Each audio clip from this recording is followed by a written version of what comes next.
안녕하세요. 칠원신당입니다. 여러분 모두 반갑습니다. 오늘은 제 이야기는 무구에 대해서 이야기를 해보려고 합니다.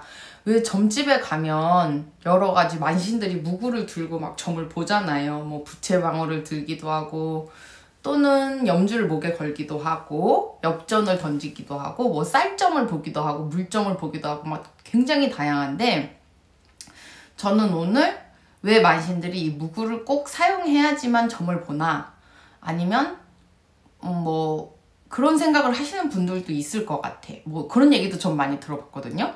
꼭 만신은 부채방울 들어야 되나, 아니면 무구가 꼭 있어야 되나, 저게 왜 필요한가, 이런 게 뭐 일반인들 입장에서는 많이 궁금할 수 있잖아요. 그래서 제가 오늘은 이 무구에 대해서 되게 쉽게 이야기를 들려드리려고 준비를 해봤습니다. 근데 만신은요, 사실은 이 무구가 왜 필요하냐면 신하고 인간과 또 이제 이렇게 이어주는 매개체 역할을 하기도 하고, 우리가 이렇게 신을 빨리 불러들일 때 사용을 하기도 합니다. 그리고 우리도 사람이잖아요. 그러니까 항상 신을 몸에다 싣고 다니는 건 아니에요. 막 내가 이렇게 신을 불려들어야지만 신이 또 오시거든요. 그렇기 때문에 그런 행위를 하는 겁니다. 그래서 무구를 사용해서 신을 불러들이는 거죠. 이제 저도 일반인처럼 있다가 점을 볼 땐 신이 와서 실려야 되니까 이 무구를 들고 신을 청하는 거예요. 쉽게 얘기를 하면. 근데 어떤 만신은 뭐 부채방울 들고 보고, 어떤 만신은 뭐 엽전 던지기도 하고, 뭐 가지각색으로 되게 다양하잖아요. 그게 왜 그럼 틀릴까요 하면은 자기가 모신 주장신 때문에 그렇습니다.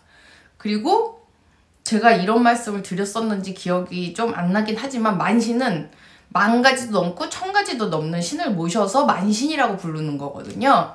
그렇기 때문에 저 또한 주장신이 처음에 부채방울을 들고 들어왔다 하더라도 신은 계속 바뀝니다.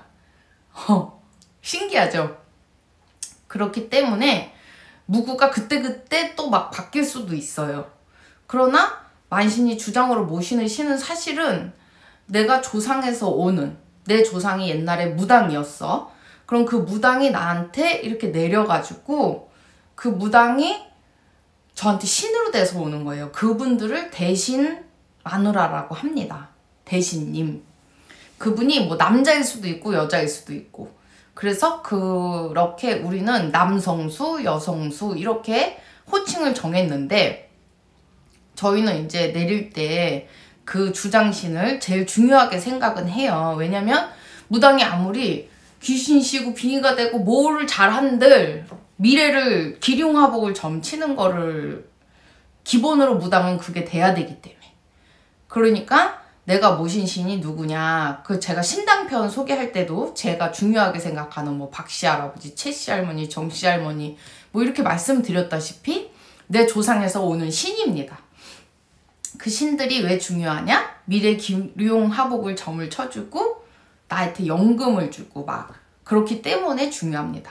그래서 뭐 상대편이 점을 보러 딱 들어왔을 때 무구를 들고 보면서 내 신을 청해서 저 사람이 왜 왔는지, 어떤 일이 있는지, 앞으로 어떻게 될 것인지, 뭐가 잘못됐는지 이런 거를 신한테 물어봐서 신이 대답을 해주는 거기 때문에요. 그래서 뭐 사람들은 그냥 앉아서 봐도 보이지 않나 이렇게 얘기를 하지만, 저희도 신을 청하지 않으면 내림굿을 하고 난 이후에는 신이 좌정이 되기 때문에 이렇게 청을 해야 돼요. 오시라고. 그래서 무구가 가지각색으로 자기가 모신 주장신에 따라서 뭐 부채방울 들 수도 있고, 오밤기를 들 수도 있고, 엽전을 들 수도 있고, 쌀을 들 수도 있고, 산통을 들 수도 있어요. 그렇기 때문에 너무나 천차만별입니다. 그러니까 그거를 제가 오늘 여러분들 입장에 서서 알기 쉽게 설명을 좀 드리도록 하겠습니다. 그럼 이제 실물이 필요하잖아요. 1번 염주라고 하죠. 그래서 무당들이 이렇게 점을 보러 가면 염주를 이렇게 목에 걸고 막 어쩌고저쩌고 하면서 신을 불러들여요. 근데 저도 처음 내려서는 이 염주를 목에 걸고 봤습니다. 이거를 또 관장하는 신이 계시고, 옛날에 할머니가 산에 가서 공을 많이 들이고 돌을 많이 닦으시고 그런 분이 신이 돼서 오시면, 이게 주장신일 경우에 이렇게 염주를 많이 끼고 목에 걸고 이제 점을 보기도 하고 신을 청하죠. 그리고 또 뭐가 있냐면, 그냥 단순히 여러분들이 알기 쉽게 얘기하면 또 그냥 볼펜, 펜, 뭐 생년월일, 일시, 뭐 태어난 시간, 뭐 이것까지 다 적어서. 또 그런 신은 글을 쓰던 신인 거예요. 그래서 글을 쓰면 그 사람 사주팔자가 이제 느껴지고 보여지고, 이 사람 왜 왔는지, 어디가 아픈지 그런 거를 쓰면서 알 수 있어요. 그냥 이게 글씨만 써도, 이름을 쓰고 뭐 주소를 쓰고 생년월일 쓰고 뭐 이러면 뭐 부궁합, 사업, 재물, 지금 어떤 현 상황에 대해서 또 이제 글씨를 쓰면 다 보인답니다. 그것도 제가 나중에 또 썰을 풀 게 있으니까 여러분 기대해 주시고, 또 이제 염주를 이렇게 목에 걸고 점을 보시는 분들도 있고, 또 많이 보셨을 거예요. 부채. 이거는 애기씨 부채라고 해가지고 동자신, 동녀신, 애기신, 뭐 애기씨들이 왔을 때 점을 봐줘요. 그래서 이런 부채를 들고, 애기 부채를 들고 점을 보면서 축원을 막 하거든요. 막 애기씨들 오셔서 점 봐주세요 막 이러는데, 보통은 그런 신이 주장일 때가 있어요. 신애기 때는 거의 애기씨들이 많이 움직이면서 점을 보거든요. 그래서 막 목소리가 변해. 애기 목소리로. 뭐 모시는 신에 따라서 뭐 3살짜리 있고 5살 있고 7살 있거든요. 그럼 목소리가 막 변해서 막 얘기를, 점사를 봐주기도 하고 그렇습니다. 그거를 어떤 분은 경험하셨을 수도 있을 거예요. 근데 뭐 경험 안 하신 분들도 있겠지만, 경험하셨을 땐 처음에 좀 어머 갑자기 목소리가 변해가지고 막 놀라셨을 수도 있을 것 같습니다. 그리고 또 가장 많이 또 그래도 무속에 대해서, 무당들에 대해서 아시는 분들 중에는 이 오방기, 이게 5가지 색깔이 있어요. 이렇게 빨간색, 파란색, 흰색, 초록색, 노란색, 이렇게 5가지 색깔이 있는 오방기로 또 점을 치기도 하지요.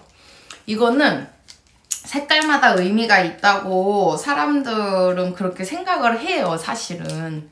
근데 사실은 색깔마다 의미라기보다, 이렇게 오방기를 이렇게 해가지고 손님들한테 이렇게 뽑으라고 하거든요. 그럼 이렇게 하나를 뽑아. 그러면 이렇게 색깔이 나오잖아요. 그거 갖고 무당이 영이 뜨는 거예요. 이 사람 왜 그렇다, 저렇다, 이렇다.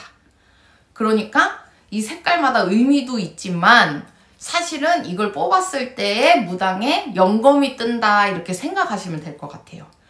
근데 뭐 보통 의미는 뭐 이거는 재수기다, 그리고 또 산신링기다, 그리고 이게 꼭 좋은 깃발만 아닐 수도 있어요. 뭐 재수기이기도 하지만 또 산탈이 났다거나 묘를 잘못 썼다거나 산을 잘못 건드렸다거나 뭐 이랬을 때도 이 깃발이 나오거든요. 그러니까 이 깃발을 꼭 뽑아야지만 좋다고 생각하시는 분들이 굉장히 많더라고. 근데 사실은 이 깃발을 뽑았을 때 무당에 느껴지는 이 영검 따라 점사는 사실 틀립니다. 그리고 또 대표적으로 또 흰색기. 이 흰색기를 뽑은 사람들은 신의 가물이 많다. 그리고 옛날에 집안 내력에서 공들인 조상이 있다. 뭐 그런 대충 그런 게 많고, 무당이 이 깃발을 뽑았을 때 뭐 새로운 신이 들어온다, 뭐 그럴 수도 있고, 그때 사실은 연금 따라서 이게 깃발 색깔의 의미보다도 연금이 제일 중요하다는 게 포인트예요. 다른 막 소리가 나올 수도 있거든요. 뭐 귀인이 나타날 수 있다는 둥, 아니면 일이 조금 미뤄질 수 있다는 둥, 해결은 될 거지만 시일이 걸린다는 둥, 그거는 무당 사실은 점사 따라서 틀린 거라. 이 깃발 색깔의 의미보다도. 근데 보통 깃발 색깔 의미는 이렇다라고 설명을 드리겠습니다. 그리고 이 파란색. 파란색은 장군님 기기도 하고 대감님 기라기도 하고 신장님 기라기도 하고 또 관제 구설 또 뭐 이동 변동 문서 뭐 이런 게 너무 많아요. 그러니까 사실은 무당의 영검 따라 이것 또한 그리고 또 노란색 이건 뭐 조상님 깃발이라고 많이 그래요. 그리고 또 무당한테는 대신 할머니 깃발, 대신 할아버지 깃발. 근데 이것 또한도 제가 아까 말씀드렸다시피 영검 따라 틀리다는 거. 그리고 이 초록색 길을 뽑았을 때는 뭐 애기씨 신의 깃발이다. 뭐 용궁 깃발이다. 또 청춘에 돌아가신 깃발이다. 뭐 이걸 뽑는 사람마다 무당의 영검 따라 틀리니까 사실 이런 깃발을 뽑았다고 해가지고 안 좋은 거는 사실은 아닙니다. 그러니까 여러분들 그런 조금 오해 소지가 있는데 그런 거는 편견이라는 거. 그래서 이 깃발을 뽑고 오방기를 뽑을 때마다 무당의 점사 따라 틀리다 이렇게 생각하시면 될 것 같습니다. 그리고 저는 사실은 제 주 종목은 역전입니다. 여러분 역전 이렇게 하면 보이나? 저는 이렇게 엽전을 이렇게 던지면 이 안에서 조상이 보이고 그림이 보여요. 그래서 이 사람이 어떤 조상님이 어떻게 돌아가셨고 몇 년 전에 어떻게 됐고 이 그림 안에서 뭐가 잘못됐고 막 이런 게 사실 보이거든요. 그러니까 이거는 무속인이 그 신이 와가지고 그 주장신에 대해서 주장신이 나한테 일러주는 거죠. 그래서 저는 또 역전이 주 신이기도 합니다. 그리고 또 쌀을 바닥에 이렇게 뿌려요. 그러면 그 안에서 또 그림이 보이기도 합니다. 여러분 무당만 보이는 화경이라고 하시면 알 것 같아요. 무당만이 볼 수 있는 화경. 그 일반 사람 이거 던진다고 해가지고 여기서 그림이 보이는 거는 아니잖아요. 그러니까 무당들은 이 모든 무구를 통해서 신과 자꾸 연결해서 화경을 보거나 영이 뜨거나 그렇게 되는 거예요. 쉽게 얘기하면. 그리고 제일 많이 듣는 이제 부채. 그리고 저는 방울. 이렇게 막 흔들어서 신을 청하는 거예요. 그래서 오늘은 어떤 분이 오셨는데 1년 신수를 보러 왔습니다. 이렇게 하고 막 흔들어. 그럼 이 사람이 왜 왔는지 신명한테 물어보기 위해서 이렇게 신을 청할 때 쓰는 또 부채 방울. 제일 많이 보셨을 거예요 아마. 무당들이 제일 일단 부채 방울을 많이 들고 보기 때문에. 그리고 짜잔 이거는 산통이라고 그래서 이렇게 점을 치는 거예요. 이것도. 그래서 이렇게 보시면 뭘 이렇게 하나 뽑으면 숫자가 있습니다. 이렇게 17번. 이게 화면이 잘 보이진 않는데 17번 하면 점괘를 이제 보는 거예요. 그래서 이 안에서 또 이 17번에 대한 점괘를 뽑고 이 사람에 대해서 또 점을 보는 겁니다. 그리고 또 이렇게 나침반. 보통은 이거 가지고 풍수를 보기도 하고요. 또 동남서북 어디로 이사가나 방향을 보기도 하고 또 어디로 터를 잡아야 되나. 뭐 사업하시는 분들 터도 있고 가게 하시는 분들 장사하시는 분들 터를 다뤄보기도 하고요. 그래서 저희는 아주 뭐 여러 가지 무구를 사용해서 일단 신을 청한다고 생각하시면 될 것 같아요. 그래서 신을 통해서 저희가 그 말을 전해는 거예요. 이것도. 그래서 이렇게 보시면 뭘 이렇게 하나 뽑으면 숫자가 있습니다. 이렇게 17번. 이게 화면이 잘 보이진 않는데 17번 하면 점괘를 이제 보는 거예요. 그래서 이 안에서 또 이 17번에 대한 점괘를 뽑고 이 사람에 대해서 또 점을 보는 겁니다. 그리고 또 이렇게 나침반. 보통은 이거 가지고 풍수를 보기도 하고요. 또 동남서북 어디로 이사가나 방향을 보기도 하고, 또 어디로 터를 잡아야 되나, 뭐 사업하시는 분들 터도 있고, 가게 하시는 분들, 장사하시는 분들 터를 다뤄보기도 하고요. 그래서 저희는 아주 뭐 여러 가지 무구를 사용해서 일단 신을 청한다고 생각하시면 될 것 같아요. 그래서 신을 통해서 점을 보신다고 생각하시면 될 것 같아요. 이 무구 같은 걸 사용해서, 이 모든 무구를 사용해서. 그러니까 좀 여러분들 궁금증이 풀리셨나요? 무속인은 사실은 이 모든 걸 들지 않고도 점은 볼 수가 있어요. 왜냐면 또 내 마음으로 신을 불러들이면 되니까.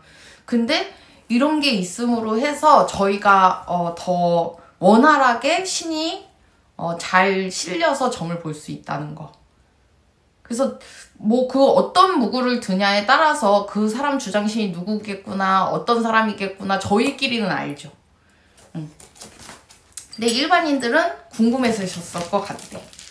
그래서 제가 요번 영상에서 무구는 왜 필요한지 그런 거에 대해서 말씀을 드려봤습니다. 여러분, 제가 다음 편에는 또 어떤 걸 찍을지 막 고민을 해봤는데 또 여러분들이 흥미롭게 생각할 만한 영상을 찾아들고 또 여러분을 만나러 오겠습니다.